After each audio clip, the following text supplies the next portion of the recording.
Please join me in welcoming Ben Mabey from Recursion, CTO of Recursion.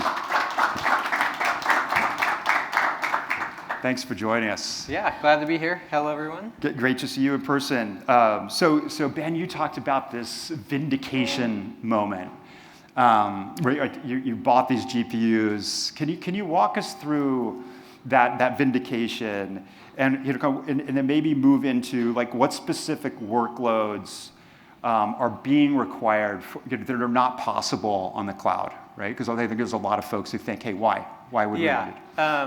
Yeah, a bit of context. Like first of all, from a company perspective, Recursion is a tech bio company. What that means is like we're a tech first or AI first biotech, and so we're reinventing the drug discovery process. And the way we're doing that is with lots of data, which we generate in our own labs and partner with, and then AI. And so we've been doing this for over 10 years now. And when we initially were looking to build this out, the cloud providers didn't have very many good offerings. And so that's why we initially went with our own setup. And as you mentioned, our first cluster was actually in 2017, and it was 1080 NVIDIA gaming GPUs. So we had tons of gaming GPUs. But in 2020, we bought an A100 cluster. Yeah. And that's the moment I was talking about, because it turned out even 2 years later, beginning of 2023, I had set this mandate to the teams that we need to train a foundation model on our image data. So we take over 200 million pictures of cells every week in our labs, and those pictures, they're very, we have like petabytes worth of this data. And so I put a challenge to do at the time we were doing convolutional neural networks, and they were very, I don't want to go into too much of the details, but the short version is it was trained on a subset, and they're not very big. So we were training much larger versions using transformers, and it required a massive cluster. And then the vindication moment was we needed more compute, and we looked at the cloud providers, and they were maybe in a year or so. Honestly, that was the conversation, because at the time, NVIDIA was only selling to neoclouds, and it was a very political challenge to actually get GPUs, even if we were big customers at the time. And so it felt really good to have a cluster of our own on hand that we could turn to for that initiative, and we were able to deprioritize other work to make space for that on the compute. And then 2 quarters later, we were able to deploy the model, and it's been able to find drugs are in our pipeline right now. Right, great. So you have the hybrid solution. You're putting the training on the GPUs, right? These H100s, and then you're doing this inference on the cloud. Can you walk us through how you make your decision-making process? How do you think about what to put on the GPUs and what to put on the cloud? Yep. So these big training jobs, which I alluded to, they require multi-node setups, and so you basically want as big of a cluster as possible. And the key difference there between that and what you would get on the cloud on demand is the cluster's fully connected from a network perspective. And so the way we think about it is if you need that fully connected network and you need access to a lot of our data in a high parallel file system, we go on-prem, because that's what we've invested in, and that's where the cluster is.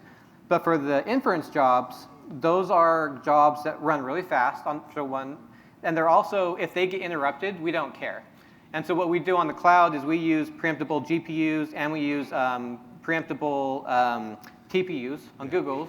And because we don't care about the speed in some of these inference workloads where we're uploading biological data, whether that's an image or sequencing data, like DNA data, since we don't care about how fast it returns to us, we can say, hey, give this to us in an hour, and we're fine if it kills the job, for example. Right.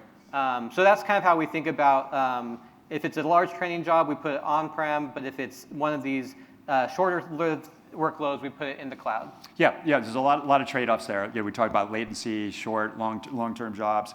How about the economics? Can we go into it? Say, I don't know if you could do this. I don't know if I prepared you, but the concrete example of an advantage, right? The cost difference for training a model on the cloud versus on-premise. Can you get into some specifics of what the difference is? Yeah. So a lot of this, from our experience, is because I've now gone to market, for proposals multiple times now on supercomputers, and all the time we end up going on-prem, and part of the reason is that with our needs, we need lots of highly parallel fast storage, and we just found that to be far cheaper on-prem. Yeah. Like conservatively 10 times cheaper, but I would say even more so.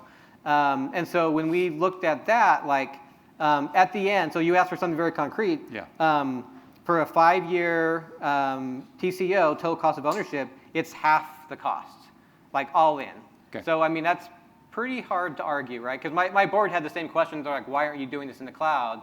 You're a cloud-first company. Yeah. And I just had to walk them through the reasons. But it really is, when it comes down to storage needs, that's a big factor. And so that's why we ended up going on-prem.